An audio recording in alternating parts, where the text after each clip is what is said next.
Oke, baik. Bismillahirrahmanirrahim. Assalamualaikum warahmatullahi wabarakatuh. Kembali lagi bersama saya, Akim Bida Arif, di kelas pembentukan karakter ya, STN Fikri. Kali ini kita akan melanjutkan pembahasan kita. Di pertemuan kali ini, pekan ini, kita akan mencoba untuk membahas dan lebih mendalami terkait tentang salah satu buku yang menjadi rujukan kita selama satu semester pembelajaran kita ya, pembentukan karakter di STN Fikri, ya, terkait tentang ini adalah terkait tentang bagaimana kita bisa dipandu ataupun di guidance begitu atau diajarkan untuk bisa membuat suatu kebiasaan. Nah, ini bukunya cukup populer. Teman-teman bisa mendapatkannya di toko buku kesayangan teman-teman tentunya. Sudah juga ada yang online ya saya kira. Di Gramedia Online juga sudah ada begitu. Silakan bisa diakses begitu. Dan ini bukunya amat sangat recommended untuk bisa kita sama-sama pelajari. Dan pada pertemuan kali ini saya akan mencoba untuk lebih mendetailkan ya dari apa yang sudah pernah mungkin sebelumnya saya tis atau saya kasih apa istilahnya bocoran-bocoran di awal begitu untuk materinya ya terkait tentang buku ini. Nah, saatnya sekarang kita coba lebih dalami lagi buku yang ditulis oleh James Clear dengan judulnya yakni Atomic Habits seperti itu. Tiny changes, remarkable results ya. Perubahan kecil untuk perubahan yang untuk hasil yang luar biasa gitu. Oke, saya beri judul mudahnya membuat kebiasaan ya teman-teman. Kita masuk dulu ke pembagian apa saja yang akan kita pelajari untuk materinya. Pertama adalah kita akan coba membahas terkait tentang prinsip di Atomic Habits ini apa saja, kemudian apa saja juga formulanya, ya formula yang menyusun Atomic Habits ini. Kemudian ada penjelasan terkait tentang bagaimana kita memulai kebiasaan baik. Nah, kemarin kan kita sudah coba buat penugasan individu begitu kan, membuat kebiasaan. Nah, ini kita bisa ngeliat nih, kita coba kita cek nih dari apa yang sudah kita lakukan sesuai nggak dengan itu ya. Tidak ada benar salah, tapi ini setidaknya kita coba belajar lebih mendalami lagi dari apa yang sudah teman-teman lakukan. Kiranya gimana nih kalau coba ditinjau lagi dari segi knowledge begitu ya oleh James Clear dalam bukunya di Atomic Habits ini seperti apa gitu. Memulai kebiasaan baik dan juga menghilangkan kebiasaan buruk. Ini dua hal nih. Ada memulai kebiasaan baik ya dari zero to one dan juga menghilangkan kebiasaan buruk dari one to zero. Nah, kira-kira begitu ya. Nah, kita mulai satu persatu untuk materinya teman-teman. Nah, ini prinsip Atomic Habits ya, prinsip Atomic Habits yang kita akan pelajari. Nah, ini yang pertama nih. Kecil yang tidak kecil. Gimana maksudnya? Nah, memang kalau kita bicara tentang perubahan ya atau bagaimana kita bisa membuat atau membentuk satu kebiasaan, tidak bisa tidak kita perlu memulainya dulu dari hal yang kecil gitu. Hal yang kecil untuk sesuatu yang nanti kita dapatkan nantinya hasilnya di kemudian hari begitu, yang mana nanti hasilnya adalah sesuatu yang besar gitu, suatu hal yang suatu perubahan yang bagi kita luar biasa gitu. Nah, dari buku ini ya James Clear kemudian menjelaskan bahwa satu satu prinsip ya yang dijelaskan di bukunya. James Clear untuk menjelaskan coba pada prinsip pertama adalah bahwa ketika kita mencoba untuk mengubah kebiasaan, maka sesuatu yang kecil itu sungguhnya tidak kecil. Ketika yang kecil itu terakumulasi ya sedikit demi sedikit lambat laun menjadi besar. Seperti itu. Sedikit demi sedikit menjadi besar. Makanya kan ada pepatah ya, ada peribahasa ya, sedikit-sedikit nabung sedikit-sedikit lama-lama menjadi bukit kan gitu ya. Nah, sama nih dengan semangat yang dibawa sama James Clear ini teman-teman. Kecil yang tidak kecil. Nah, misalkan gini, menabung 1.000 sehari. Nah, 1.000 mungkin banyak dari kita ya. Saya meyakini sebanyak dari kita melakukannya satu hal yang kecil. Tapi kalau kita coba biasakan rutin menabung 1.000 sehari, ya, dan itu ketika terakumulasi maka di hari ke-30 maka kita akan dapatkan 30.000 gitu. Hari ke 300 gitu ya. Kita akan mendapatkan berapa? Ya, 3 juta tuh 300.000 gitu ya, 3 juta 300.000 gitu. Itu hal yang besar, dimulai dari 1.000 dulu, 1.000 sehari terus akumulasi sampai batas waktu yang kita tentukan nantinya. Kemudian main game, nah ini juga nih selain menabung juga ada lagi main game 30 menit sehari ya, 30 menit sehari, push up 10 kali sehari. angka-angka di sini jadi kita lihat angka yang kecil ya, angka yang kecil secara angka, secara kuantitas begitu. Pusat 10 kali sehari, membaca satu halaman sehari, merokok atau batang hari. Nah ini walaupun di sini saya disclaimer dulu, poin-poin ini ada yang positif ada yang negatif ya, karena ini adalah sebagai contoh aja, gitu, sebagai contoh aja. Kemudian minum air putih 1 gelas saat bangun tidur pagi, sholat duha di pagi hari 2 rakaat dan seterusnya. Nah kayak gitu. Nah pertanyaannya adalah apa yang terjadi pada orang yang melakukan kebiasaan ini secara rutin dalam setahun? Kan gitu ya. Kalau ini dilihatnya adalah per hari, ya per hari dengan kualitas yang tidak terlalu besar, kecil bahkan. Bayangkan kalau aktivitas ini atau hal-hal yang kecil ini terakumulasi hingga 1 tahun. Dia akan menjadi satu hal yang besar, gitu ya. Dia akan menjadi satu hal yang besar, teman-teman. Nah, maka ada prinsip ini, ya 1% lebih baik, 1% lebih baik setiap hari. Jadi angka baiknya kalau kita coba ya udah berkebaikan ataupun berubah secara lebih baik, karena lebih baik ya minimal ya nggak usah banyak-banyak lah, 1% aja setiap hari begitu ya. 1% lebih baik setiap hari ya. Di sini juga ada hitung-hitungan nih. Jika 1% lebih buruk setiap hari selama setahun, maka ya ini ya 0,99 pangkat 365 hasilnya ya 0003. Kalau kita lakukan penurunan pun juga nggak terlalu apa ya, nggak terlalu jauh gitu, nggak terlalu jauh turunnya ya. Bahkan di situ wah dahsyatnya matematikanya Allah gitu ya. Ketika kita apa istilahnya berbuat buruk atau berbuat tidak baik begitu, tidak sulit bagi kita untuk kemudian bisa melenting lagi atau bisa menaik lagi kayak gitu, karena tingkatnya nih kalau lihat di grafik di belakang ini itu tidak terlalu jauh dari titik awal kita gitu, deltanya gitu. Beda kalau kita melakukan hal-hal baik gitu secara 1% setiap hari selama setahun nih, maka hasilnya adalah 1,01 ya, karena ya satu itu ibaratnya ya hal normalnya ya, hal yang bisa kita lakukan ditambah 0,01, it means 1%-nya gitu kan, dan kita coba kali selama 365 hari gitu ya, maka di pangkat 365 maka hasilnya adalah 37,78.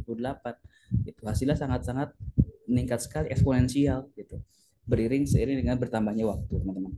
Nah ini ya, ini yang jadi kunci begitu.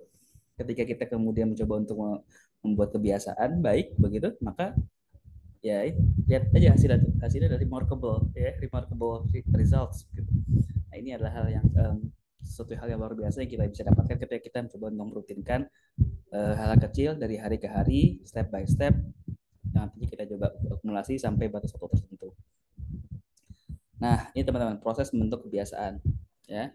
Ini diambil juga dari bukunya beliau ya, James Clear di Atomic Habits begitu. Di sini ada terkait tentang ada apa sumbu X ya. Sumbu X itu terkait tentang waktu, sumbu Y terkait tentang hasil.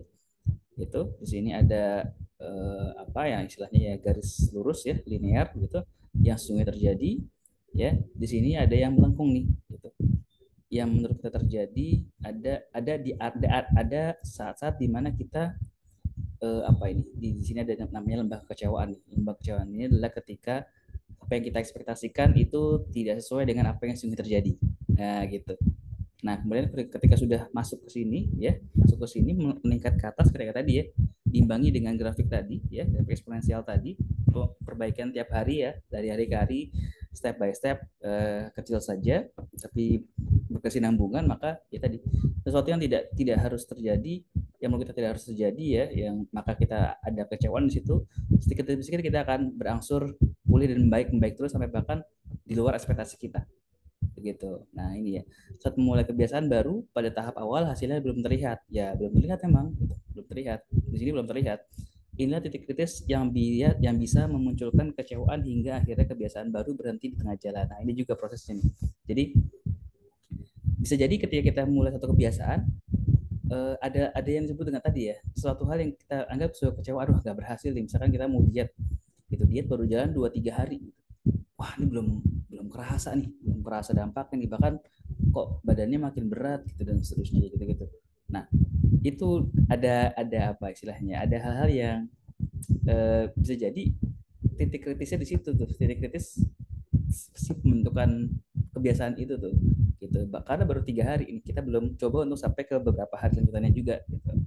di sini makanya muncul nilai titik kritis yang bisa memunculkan kecewaan hingga akhirnya kebiasaan baru berhenti di tengah jalan.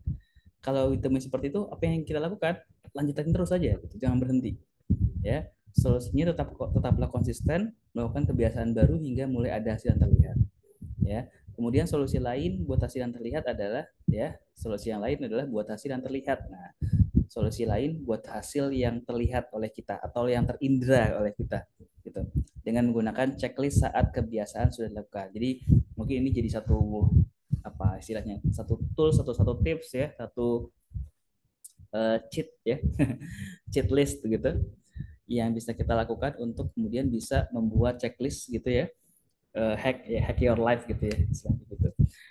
Kita coba buat checklist yang mana ketika kita sudah melakukan aktivitas yang dalam checklist itu, ya udah kita centang terus sampai terus buat sesuatu yang kita tentukan untuk buat kebiasaan. Nanti akan sangat membantu juga gitu. Nanti kita juga bahas di belakang. Nah, ini yang disampaikan oleh James Clear bagaimana proses membentuk kebiasaan. Memang di awal-awal akan ada saja waktunya kita ya tadi merasa, oh ini worth it apa enggak nih gitu. Ada rasa-rasa ragu ya, ini berhasil apa enggak nih, dan seterusnya. Nah, ini teman-teman ya, ada satu grafik lagi di sini ya. Di sumbu X ada perulangan, sumbu Y ada keotomatisan ya. Ini ada 3 titik di A, B, C. Maknanya apa? A itu kebiasaan baru dimulai. Nah, di sini kebiasaan yang baru dimulai itu memang energinya besar gitu. Ini teman-teman yang pernah belajar kimia gitu ya, ada satu teori namanya energi. Jadi satu ketika molekul atau molekul dengan molekul lainnya, molekul dan unsur ya, ataupun unsur ya, kemudian bereaksi dengan molekul atau unsur lainnya, ya, dia akan membutuhkan yang namanya energi aktivasi gitu. Nah, energi aktivasi itu di awal memang sangat besar. Gitu. Secara kuantitas memang sangat besar, jauh lebih besar dibandingkan dengan ketika si molekul ataupun unsur itu kemudian sudah bereaksi di waktu yang sudah ini ya, sudah berjalan begitu.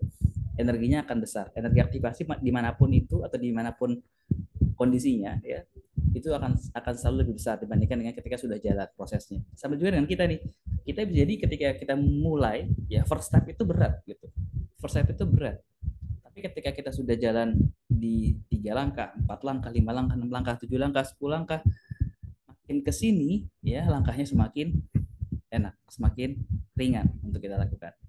Kira-kira seperti itu. Nah, yang B ini ya, kebiasaan baru sudah mulai rutin, sudah mulai otomatis nih teman-teman nih. Gitu. Makanya makin sini ketika otomatisannya lebih tinggi. Yang C, kebiasaan baru sudah terbentuk, sudah otomatis. Nah, di sini nih. Jadi sudah melewati garis kebiasaan, teman-teman. Nah, titik C ini sudah melalui garis kebiasaan.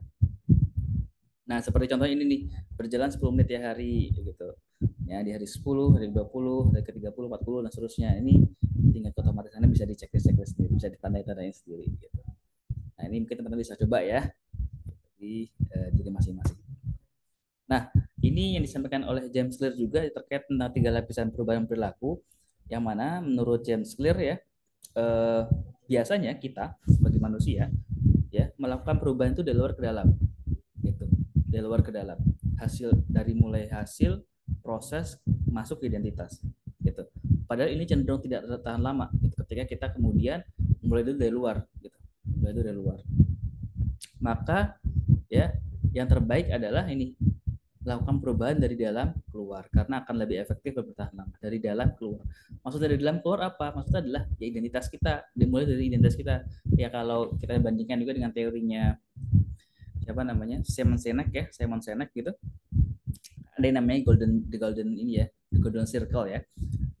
Segala sesuatu apapun yang kita lakukan itu harus jelas dulu why-nya apa. Why-nya jelas, kemudian how ya, bagaimana, kemudian what, apanya gitu.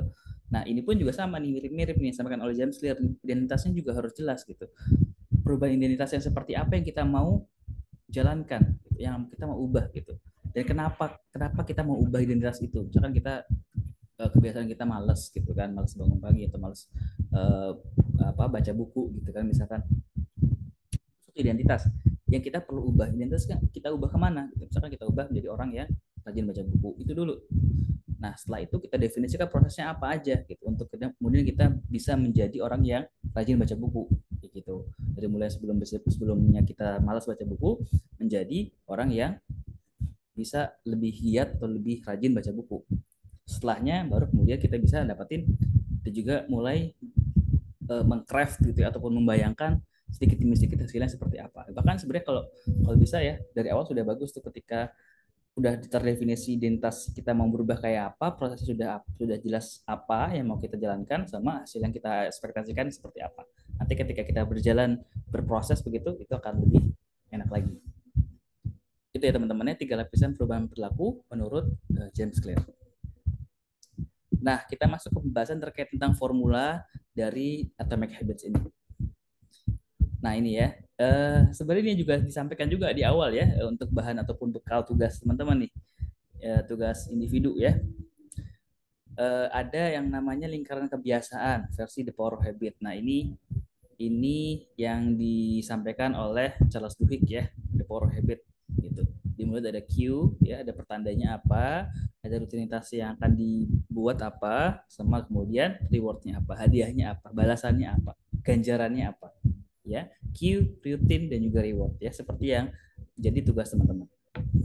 Kemudian ada formula di Atomic Habits nih. Ini ya kita lihat nih, ada yang namanya lingkaran kebiasaan.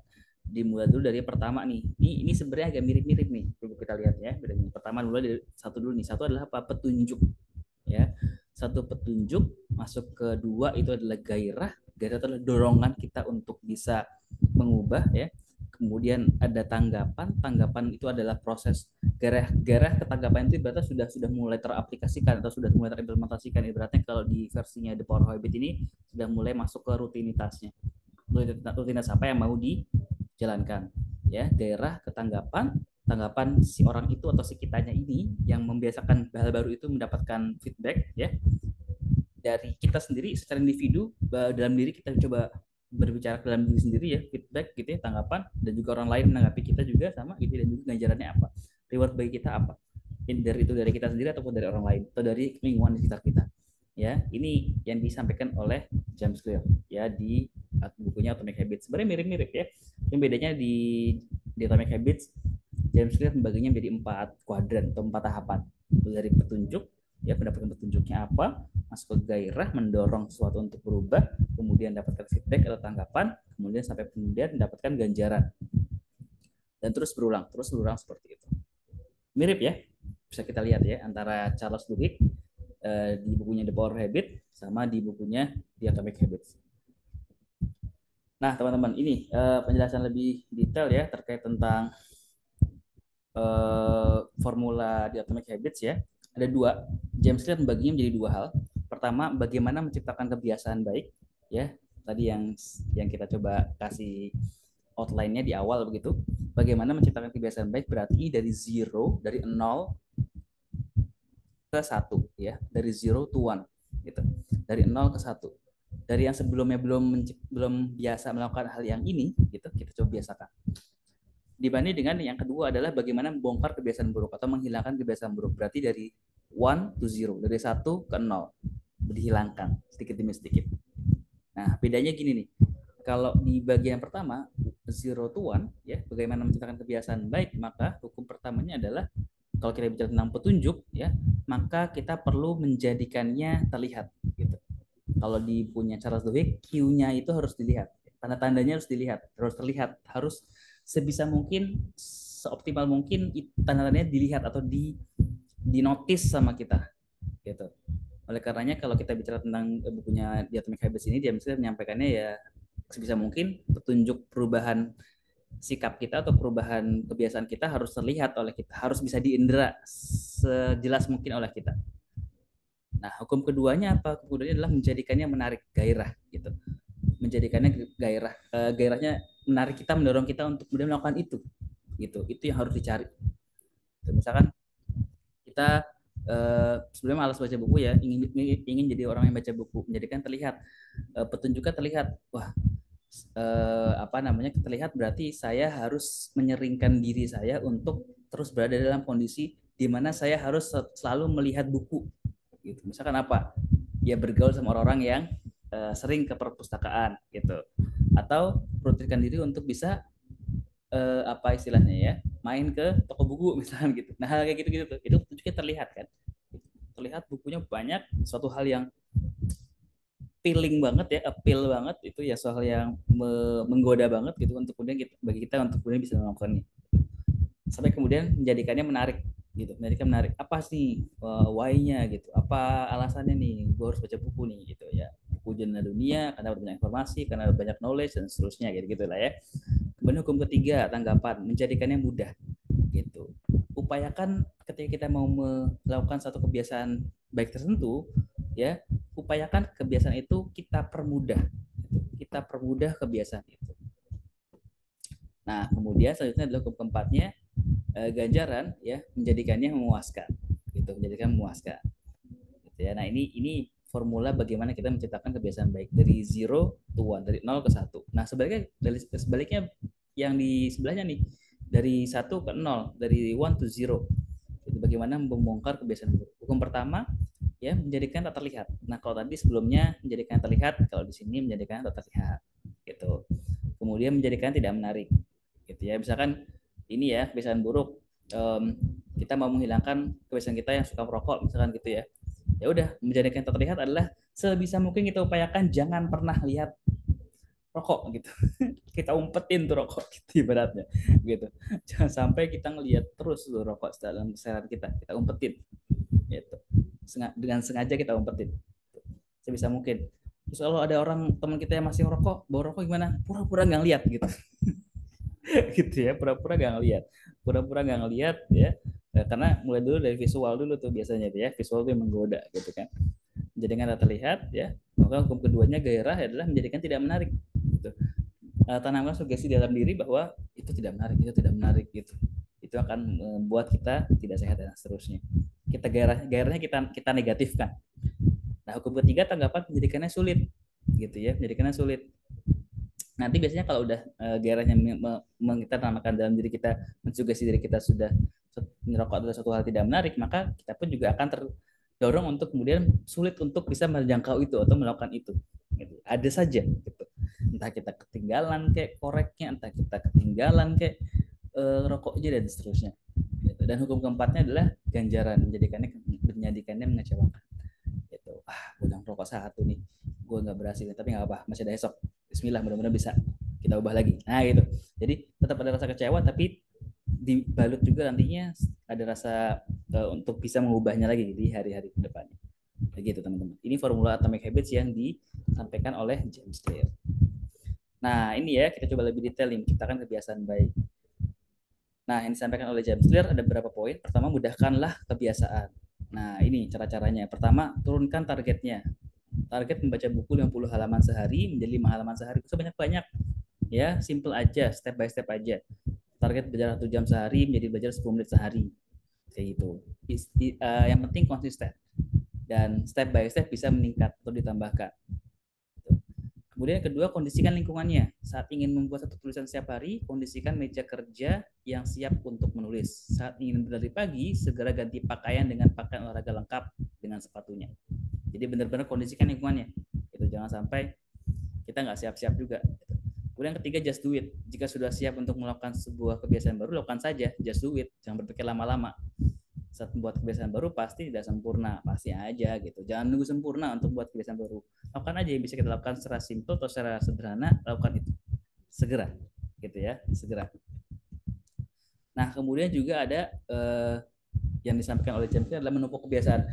Menumpuk kebiasaan di sini menurut James Clear tidak dikonotasikan negatif ya, tapi ini menjadi satu konotasi yang positif ya, karena gini, ibaratnya kita mencoba menenangkan dalam diri bahwa masih ada habit lain yang kita harus biasakan ketika habit ini selesai kita lakukan. Jadi habit ini kita masih ada habit lain yang kita harus biasakan ketika selesai satu habit yang sedang kita biasakan ini selesai gitu. Jadi ini ya, seperti halnya ayat Al-Quran ya, inamal usri yusron, inamal usri yusron gitu. Apa idza faragta fansab wa ila rabbika farghab gitu. Di balik kemudahan ada kemudahan ada kesulitan gitu. Nah, ketika kita sudah melakukan sesuatu ya, maka kita lanjutkan ke hal-hal yang lainnya gitu kan. Karena ya tadi, kewajiban kita sebagai seorang manusia itu lebih besar dibandingkan dengan waktu yang tersedia kan gitu ya, menurut beberapa ulama. Nah, seperti halnya sama seperti ini nih. Jadi kalau kita bicara tentang menumpuk kebiasaan, itu ibaratnya kita membuat waiting list kebiasaan-kebiasaan yang kita akan biasakan gitu, sehingga secara tidak langsung mendorong diri kita untuk ayo kita selesaikan dulu satu kebiasaan ini baru kita lanjut ke kebiasaan lain. Nah makanya formulanya seperti ini sampai oleh James Clear nih. Setelah kebiasaan X ya, setelah kebiasaan X saya akan ke kebiasaan Y. Setelah kebiasaan X sudah saya kuasai atau sudah saya biasakan, maka saya akan mulai lagi lanjut untuk mulai masuk ke kebiasaan Y. Ya, atau di sini bisa diartikan seperti ini nih. X itu bisa jadi kebiasaan lama, Y kebiasaan baru gitu. Jadi ini bisa diartikan untuk bisa menghilangkan habit yang buruk mengganti dengan yang baik, atau bisa menambahkan habit yang baik dengan habit yang baik lain gitu. Belajar, setelah belajar bahasa Spanyol saya akan membersihkan meja belajar lalu minum segelas air putih. Nah gitu, jadi ada bertumpuk ya rangkaian aktivitas yang itu bisa kita jadikan sebagai apa istilahnya ya, rangkaian pembiasaan kebiasaan gitu. Misalkan olahraga, setelah olahraga sore saya akan mandi lalu sholat maghrib ke masjid. Olahraga sore sendiri sebagai sebuah kebiasaan, sholat maghrib ke masjid itu sebagai sebuah kebiasaan juga kan gitu ya. Jadi ditumpukan. Jadi lakukanlah kebiasaan baru setelah kebiasaan lama yang sudah terbentuk sebelumnya. Ini untuk bisa mengakumulasikan kebiasaan-kebiasaan supaya bisa lebih baik lagi dari hari ke hari. Nah ini mendesain lingkungan. Ada berapa kisah ya, saya coba ambil 2 kisah aja, nanti kisah ketiganya silakan bisa dibaca sendiri. Kisah pertama tahun 1971 diperoleh data dari 15% tentara Amerika yang ditempatkan di perang Vietnam kecanduan heroin, teman-teman. Ya karena kondisinya begitu membuat mereka stres ya. Tapi data lanjutannya ketika mereka pulang hanya 5% yang kembali menjadi ketagihan dalam 1 tahun. Dengan kata lain, 9 dari 10 tentara pemakai heroin di Vietnam meninggalkan ketergantungan dalam seketika. Gitu. Jadi bisa kok gitu. Heroin yang ketergantungan heroin itu bisa sembuh ya ketika ada rekayasa kita untuk kemudian bisa menghilangkan itu dari kita sendiri. Coba kita ubah gitu. Kemudian di kisah 2 tahun 1950 penelitian di Solomon Ash gitu ya, dengan target sasaran dimasukkan dalam satu ruang bersama orang lain yang didesain sengaja menjawab pertanyaan yang salah. Awalnya sang target yakin dengan jawaban yang benarnya, semakin lama ia mengikuti jawaban yang salah dari orang lain di dalam ruang tersebut. Nah ini nih, nah biasanya orang-orang yang kebiasaan nyontek juga kayak gini nih, merasa jawabannya tidak yakin sehingga pada akhirnya terdorong untuk nyontek gitu. Tanya, bro, nomor ini apa sih? Nomor 3 apa sih? Kayak gitu kan ya. Bro, nomor 6 apa ya? Kok gue nggak yakin ya gitu. Jadi dia merasa nggak yakin, bisa jadi karena ya sudah kebiasaan dalam dirinya terpupuk, gue jawab ini salah terus atau seringnya salah gitu, sehingga tidak terjadi rasa tidak terbangun rasa percaya diri dalam dirinya. Itu juga sama di kisah 2. Ini contohnya ya, bagaimana lingkungan itu perlu untuk kita desain, kita coba kondisikan. Disampaikan oleh James Clear, motivation is overrated, environment often matters more. Jadi bisa jadi yang namanya motivasi itu terlalu berlebihan gitu. Yang penting adalah bagaimana kita mengkondisikan lingkungan kita, kemudian kita ubah dari diri kita sendiri. Makanya kalau kita pernah mendapati fenomena ya, kalau kita ikut kelas motivasi gitu kan, pasti ya berlangsungnya motivasi itu atau semangat itu paling sehari 2 hari aja, habis itu hilangnya nggak sih? Kecuali beda kalau misalkan di dalam diri kita mengkondisikan lingkungan, kita mulai secara kecil dari hari ke hari, di saat itu juga kita ubah sekecil mungkin, sekecil yang kita bisa lakukan, tapi itu rutin, konsisten. Nah, itu jauh lebih powerful dibandingkan dengan kita sering ikut kelas motivasi atau seminar motivasi, tapi ya udah setelahnya nggak ngapa-ngapain, sama aja bohong, gitu ya. Nah, ini yang namanya habit tracker yang tadi saya singgung ya. Ini yang disampaikan juga oleh James Clear ya, pantau kebiasaan kita. Buatlah checklist harian capaian dari kebiasaan. Mengapa ini baik ya?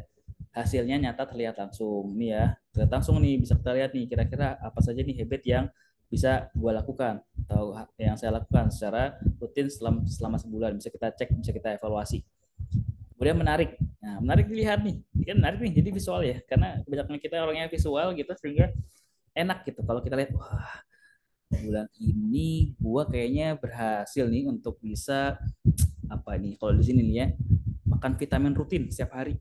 Nah gitu, misalkan gitu ya. Terus gua berhasil juga untuk habis bangun tidur kita beresin kasur. Nah gitu, wah kelihatan jelas ya, wah ini satu hal yang gua harus pertahankan nih.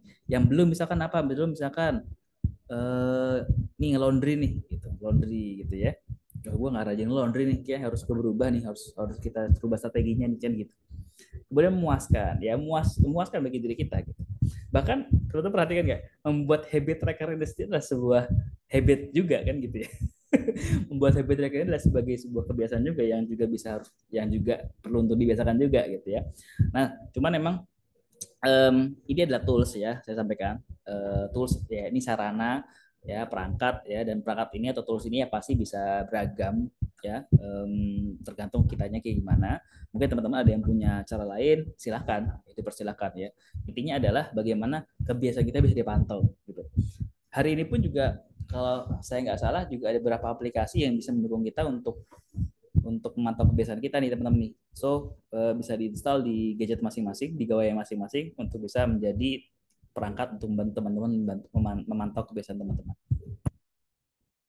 Nah kemudian nih aturan 2 menit nih ya, membaca sebelum tidur setiap hari, membaca 1 halaman, lari 3 kilometer, memakai sepatu lari. Jadi ini nih, salah satu kesulitan besar dalam membuat kebiasaan baru adalah mulainya tadi ya, energi aktivasi ya, ingat ya.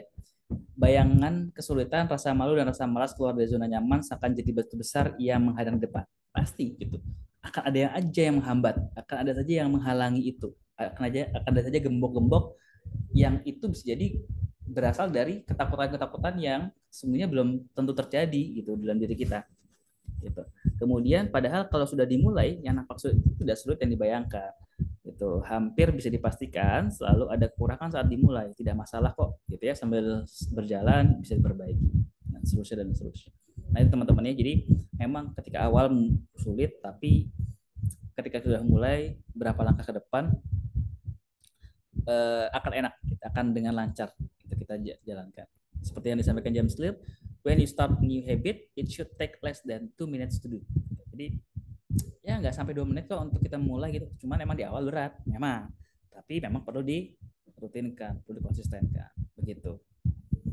Nah, juga gagal bentuk kebiasaan seperti apa? Nah, ini kalau kata James Clear nih, pertama, tetap tenang. Ya, tetap tenang dan yakin bahwa ini adalah salah satu jalan keberhasilan. Ya, tetap tenang. Stay calm. Jangan panik. Gitu. Wah, kayaknya gagal nih. Gue harus ganti nih. Enggak, tahan dulu. Gitu. Tetap tenang, yakin aja bahwa ini adalah salah satu jalan keberhasilan. Kemudian yang kedua, lakukan kebaikan dengan lakukan kebaikan sebagai balasan dari kegagalan tersebut gitu. Lakukan kebaikan sebagai balasan dari kegagalan tersebut. Jadi kasih ganjaran atau kasih pancingan lah, pancingan-pancingan kebaikan yang kita anggap sebagai kebaikan yang itu mudah kita lakukan sebagai balasan dari kegagalan tersebut. Ketiga, evaluasi dan koreksi.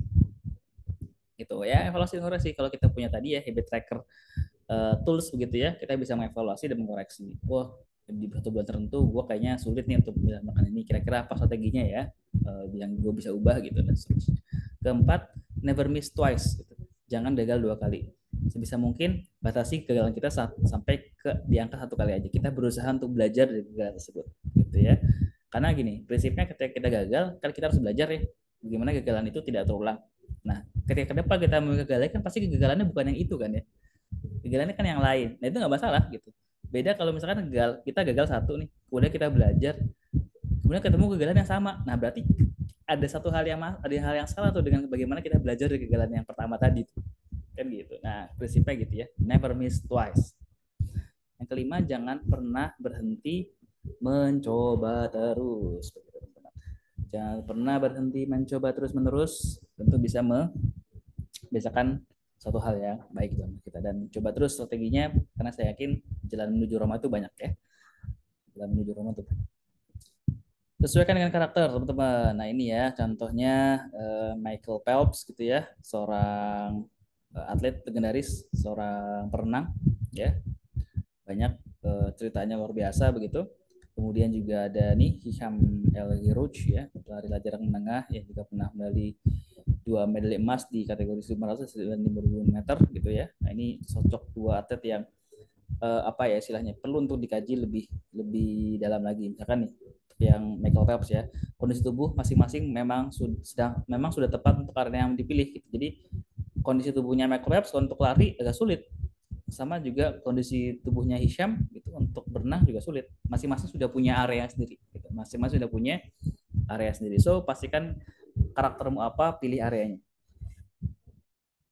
Seperti yang disampaikan oleh James Clear juga dalam bukunya, the areas where you are genetically predisposed to success are the area where habits are more likely to be satisfying. Jadi memang untuk bab ini perlu untuk kita lihat karakter kita apa, kenali diri kita, ya, kita strength-nya di mana, ya udah kita pilih arena untuk bisa unggul tuh di yang sesuai dengan karakter ataupun strength kita.